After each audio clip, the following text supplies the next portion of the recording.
بسم اللہ الرحمن الرحیم۔ السلام علیکم دوستوں، عمرہ ادا کرنے کے خواہش مند افراد کے لیے خوشخبری۔ سعودی عرب نے اتوار 4 اکتوبر سے عمرہ اور زیارت کی اجازت دینے کا اعلان کیا ہے۔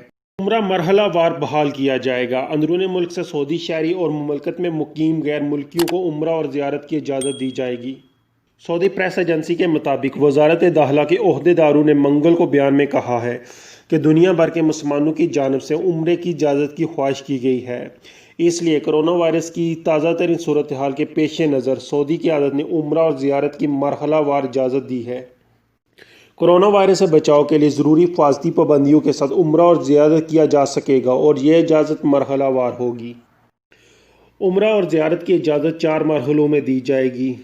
پہلا مرحلہ اتوار 4 اکتوبر سے شروع ہوگا۔ اس مرحلے میں مملکت کے سعودی شہری اور مقیم غیر ملکیوں کو عمرے کی اجازت ہوگی۔ روزانہ 6000 عمرہ زائرین کو مسجد الحرام جانے کی اجازت ہوگی۔ دوسرا مرحلہ 18 اکتوبر سے شروع ہوگا۔ اس میں سعودی شہری اور مقیم غیر ملکیوں کو عمرہ، زیارت اور نماز پڑھنے کی اجازت ہوگی۔ روزانہ 15000 عمرہ زائرین اور 40000 افراد مسجد الحرام میں نماز ادا کر سکیں گے۔ اس موقع پر حفاظتی تدابیر کا اہتمام کیا جائے گا اور مدینہ میں مسجد النبوی میں گنجائش کے 75% تک نمازیوں کو جانے کی اجازت ہوگی۔ تیسرے مرحلے کی شروعات 1 نومبر سے ہوگی۔ اس دوران سعودی شہری اور مملکت کے اندر اور باہر سے غیر ملکیوں کو عمرہ، زیارت اور نمازوں کی اجازت ہوگی۔ تیسرے مرحلے کا سلسلہ کرونا وائرس کے خاتمے یا اس کا خطرہ ختم ہو جانے کے اعلان تک چلے گا۔ اس تیسرے مرحلے میں روزانہ 20000 زائرین عمرہ اور زیارت کر سکیں گے اور 60000 افراد کو مسجد الحرام میں احتیاطی تدابیر کے ساتھ نماز ادا کرنے کی اجازت ہوگی اور اس لحاظ سے مسجد نبوی میں حفاظتی تدابیر کے ساتھ نماز ادا کی جا سکے گی۔ بیرون ملک سے عمرہ اور زیارت کی اجازت تدریجی طور پر دی جائے گی۔ ایسے ملکوں کے باشندوں کو عمرہ اور زیارت کی اجازت دی جائے گی جن ممالک کی وزارت صحت یہ فیصلہ دے گی کہ وہاں پر کرونا وائرس کی وبا کے حوالے سے صحت کے خطرات ختم ہو چکے ہیں۔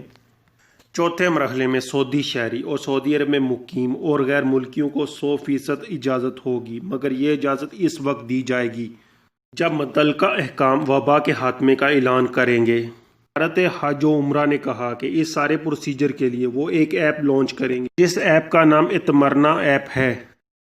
عمرہ اور زیارت پر آنے والوں کو اپنے آپ کو اس ایپ پر رجسٹر کرنا ہوگا جس میں وہ اپنا پورا بایو ڈیٹا دیں گے اور اس ایپ سے عمرہ اور زیارت کرنے والے خواہش مند زائرین کو عمرہ اور زیارت کرنے کی اجازت ہوگی۔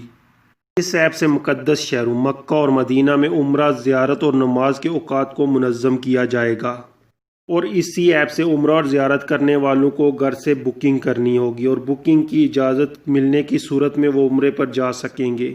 اور یہ اتمرنا ایپ 27 سپٹمبر سے اینڈرائیڈ اور OS سسٹم پر اویلیبل ہوگی اور آپ اس کو پلے اسٹور سے ڈاؤن لوڈ کر سکیں گے۔ وزارت داخلہ نے عمرہ، زیارت اور نماز کے لیے آنے والوں سے اپیل کی ہے کہ وہ حفاظتی تدابیر کی پابندی کریں، جیسا کہ ماسک پہننا، سوشل ڈسٹنس اور اشیاء کو نہ چھونے کا اہتمام کریں۔